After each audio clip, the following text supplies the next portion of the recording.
Então você olha para sua vida agora mesmo e reconhece todas as coisas que você gosta que entram nela. Elas vêm porque você tem programas para reconhecer essas coisas, mas as coisas pelas quais você se esforça, deseja, trabalha duro, se dedica, corre atrás, pensa, vou conseguir, eu tô trabalhando muito nisso, por que você tá trabalhando tanto assim? Inevitavelmente a resposta é, qualquer que seja o programa que você tenha, ele não suporta esse destino, então você vai tentar usar sua consciência para anular o programa, e essa não é uma abordagem muito bem sucedida. Então a gente não devia estar trabalhando muito, é isso que você disse? Sim, se você entende como funciona, não precisa trabalhar tanto. Essa é a parte mais bonita disso. Mas é toda uma frase, né? Conhecimento é poder. Isso já faz cerca de 1000 anos. Conhecimento é poder. Quero reformular a frase para fazer mais sentido no nosso mundo de hoje. Então, falta de conhecimento é falta de poder. E o que nós não sabemos sobre como funciona nos desestimulou a assumir o controle de como trabalhamos. Certo. A ideia de assumir o controle, quer dizer, vou deixar algo muito claro para começar. A física quântica, como ciência, é talvez a mais válida de todas as ciências, porque as ideias teóricas foram quase todas materializadas na pesquisa. Então, o que é importante? Eu vou começar com o número 1, certo? Consciência é criar nossas experiências de vida. O que isso significa? Nós somos criadores, isso é física quântica. E a ideia sobre isso, eu olho para as pessoas e pergunto, como está indo a sua criação aqui? E bom, não está indo muito bem, então eu falo, mas você é o criador. E elas respondem, não, eu me sinto como vítima. E eu digo, a falta de conhecimento é a falta de poder. É de lá que isso vem. Eu devo falar sobre programação? Acho que seria útil, desde o princípio, né? Por favor, sim. É um entendimento muito simples, porque o cérebro é um processador de informação, um computador. É exatamente o que ele é. Agora que temos tanta familiaridade com esse computador baseado no silício, né? Este computador baseado no carbono aqui tem os mesmos mecanismos fundamentais. Ambos usam a mesma coisa. Vamos voltar aos velhos tempos. Por exemplo, antes de colocar programas no seu computador, você poderia ir comprar um computador novinho em folha, voltar para casa, ligá-lo, colocar os pés para cima e a tela se acende. E eu digo, agora faça alguma coisa. E você diz, não posso fazer nada. E eu digo, você tem um computador novinho em folha? E você responde, não até eu colocar programas nele para poder usar. Certo. A ideia é que no último trimestre da gravidez, o cérebro do feto se acenda, as telas ficam ligadas, mas ele não pode fazer nada até que os programas cheguem. E assim, nos primeiros 7 anos de vida de uma criança, o cérebro está funcionando como a vibração, e eu vou explicar a vibração, porque o que é isso?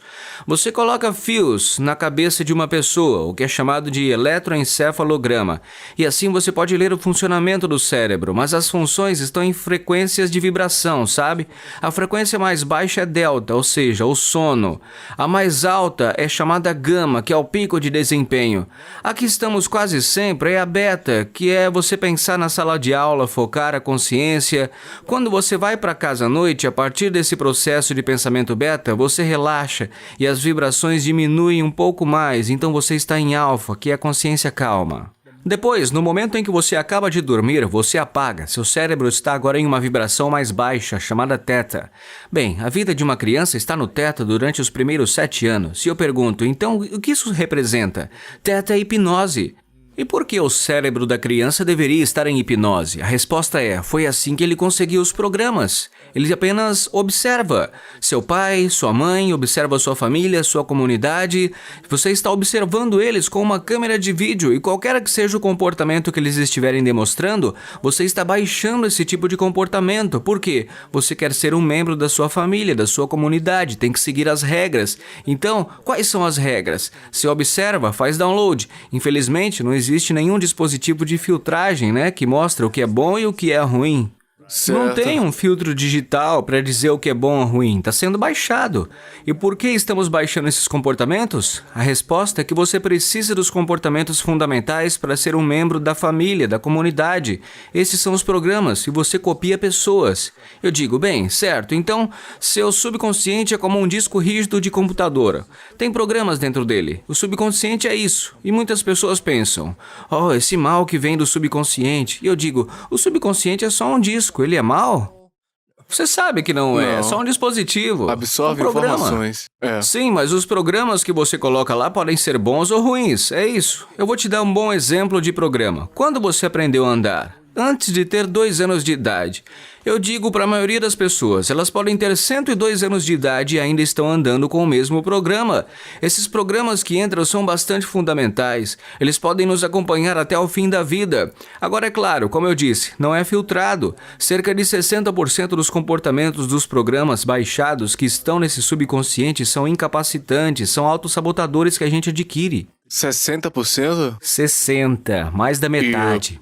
Por que tantos programas limitadores? Por que isso acontece?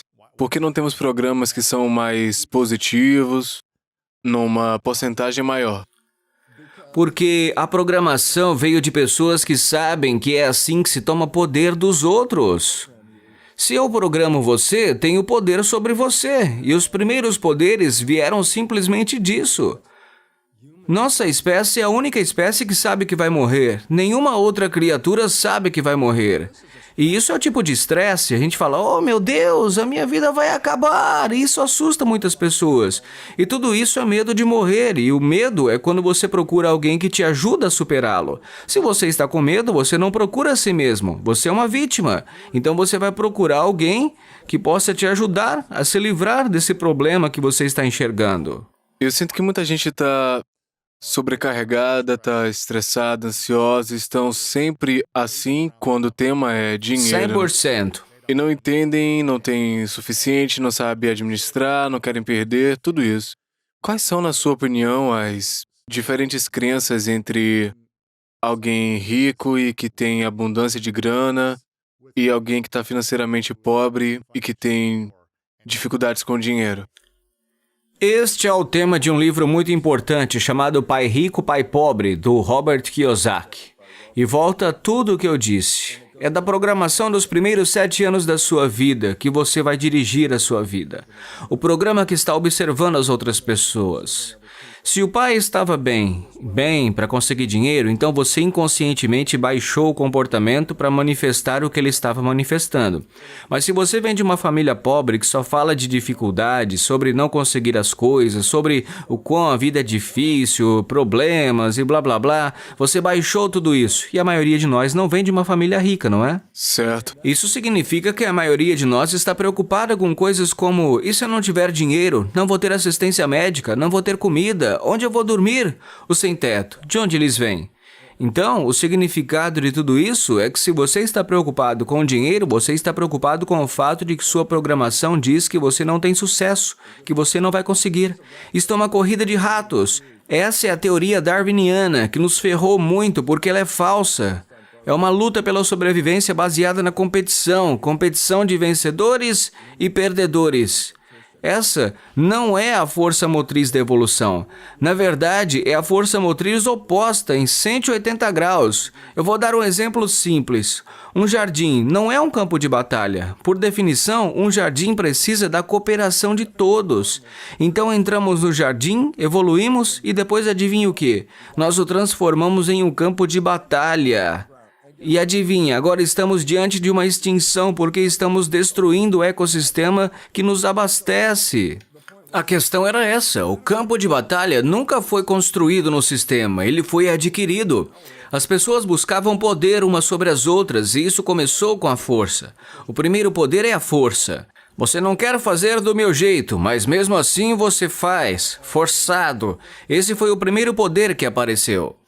E as pessoas estão vivendo sob a crença errônea de que a vida é uma luta e se elas não saírem para essa corrida de ratos e competirem com todos os outros ratos, elas não vão conseguir. Então adivinha, todo mundo está em uma competição dobrada. E a parte infeliz, aqui está uma pessoa do esporte, né? O senhor. A definição de competição não é a que estamos usando hoje. Essa definição está errada. O modo como encaramos a competição é um conflito entre vencedores e perdedores, seja entre 2 times esportivos. Tem vencedor, tem perdedor, ou o que quer que seja. Mas não, a definição original de competição é lutarmos juntos. Sério? O que isso significa? Se você quer ser um jogador de tênis, não jogue com a pessoa mais fraca. Você não vai aprender nada com ela. Jogue com a pessoa mais forte, porque é uma competição. Mas qual foi o objetivo? Você ser o melhor se aprender jogando com o melhor jogador do que se aprender com o jogador mais fraco. Esse tipo de competição não é de perdedores ou vencedores. Ambas as pessoas ganham. O cara que é melhor ganhou o jogo, mas o outro também ganha. Por quê? Agora ele tem uma técnica melhor. Assim, vivemos então em uma competição de vencedores e perdedores. E isso acabou levando à violência, à luta, à guerra e tudo o que for assim. Não entendendo que a evolução diz, volta pro jardim, cara. Ali tudo coopera. Certo. Né? E qual seria a programação, a reprogramação que você compartilharia com alguém que cresceu com essas pessoas que talvez não tivessem tido pais ricos e que foram programados com a ideia de que o dinheiro é a raiz de todo mal, que é difícil ganhar dinheiro, que a gente nunca tem o suficiente para comprar o que a gente quer? Bom, essa é a Teria programação um- negativa que mantém você pobre o tempo todo. E qual seria o roteiro para reprogramar? E quão eficaz seria para alguém fazer isso antes de ir dormir ou esse tipo de coisa? Sim, qualquer coisa que você coloque conscientemente na sua mente antes de dormir ainda está lá dentro quando você vai deitar. Então é como fermentar por dentro, ok? Então eu acho que a primeira coisa é, mesmo antes do dinheiro, eu disse, qual foi a primeira? Você tem que se amar, porque isso significa que você vai cuidar de si mesmo. E as pessoas não se amam, elas não cuidam de si mesmas, e você sabe disso. Você já viu de perto as pessoas se acabarem fisicamente porque elas não cuidam de si. Fazem escolhas ruins com nutrição, no trabalho. Cara, é geral, É. mas se eles tiverem um animal de estimação, meu animal vai ter a melhor comida, melhor assistência médica, vou cuidar desse bichinho. Mas será que eles estão cuidando de si mesmos? Não tão bem quanto cuidam desse animal. Esse é o problema. Então, número 1. Primeiro, identificar que você se ama, porque tudo que você fizer depois disso será alicerce desse amor, tá bem? Depois, aceitar nossa capacidade. Eu não mereço por quê? Bem, isso é para o que eu fui programado. Não sou inteligente o suficiente, não sou bom o suficiente, não sou rico o suficiente, não sou bonito, o que quer que seja. Mas eu sou, ok? É melhor você começar a programar. Eu mereço X, mereço Y, tá bom? Eu mereço. Certo. Mais uma vez, quero enfatizar que qualquer futurismo em uma mente subconsciente não funciona, porque o subconsciente não vê o futuro, ele apenas vê o momento. Se você pensar, eu serei rico, serei saudável, eu te pergunto, quando isso vai acontecer? Eu digo, bem, coloque isso na cabeça. Volte no próximo ano, Lewis, e vamos apertar o botão e dizer, eu serei saudável. Você ainda não está lá, sim. Não consigo chegar lá porque eu nunca disse que estava lá. Você está só desejando isso, não pode chegar lá. A ideia é que todas as coisas fiquem no tempo presente. Eu sou saudável, sou rico, sou isso, sou importante. Isso é que importa. Se você não fizer isso direito, você pode sempre se reprogramar. Essa é a parte boa, né? Dá pra fazer. Eu pensava assim, Claro. mas se reprograma de novo, vai dar certo. Quão importante é para as pessoas aprenderem a curar o passado para que elas possam se amar no agora em vez de Pra ficarem curar o perturbadas? passado? É. Você começará a fazer isso automaticamente quando começar a se amar. Vou te dizer uma coisa, porque eu tive que aprender muito. Eu aprendi algumas regras, tive todos esses princípios. Depois tive que avançar nessa conversa e aprendi algumas regras. Uma das regras mais importantes que eu aprendi é... deixa ir. Sabe? Por que eu vou ficar carregando algo por aí depois de ter acontecido? Por que está interferindo no meu futuro se eu não tiver um filtro entre eu e o meu futuro? É como se eu não fosse chegar lá em um momento algum. Deixa ir. Deixa ir, é engraçado. Eu não sou um cara religioso, sou uma pessoa espiritual. Mas a religião é algo que alguém inventa regras para você. Eu penso isso. Não, nós estamos diretamente ligados à fonte, ninguém vai interferir nisso. Mas era realmente importante reconhecer esse personagem por uma razão muito importante. Porque ele diz que você é mais importante do que isso aqui. Entendeu? Eu chamo isso de chapéu da televisão. Em outras palavras, eu estou recebendo uma transmissão, a transmissão do Bruce. Mas o Bruce não está aqui. Isso foi o que eu aprendi com as minhas células. É como se, oh meu Deus, nós não estamos aqui. Estamos recebendo uma transmissão, porque na superfície das células tem antenas receptoras, sabe? Sim, eu falei para você, são receptores. Olhos, nariz, gosto, tato, eles leem o ambiente. Receptores lendo o ambiente, certo?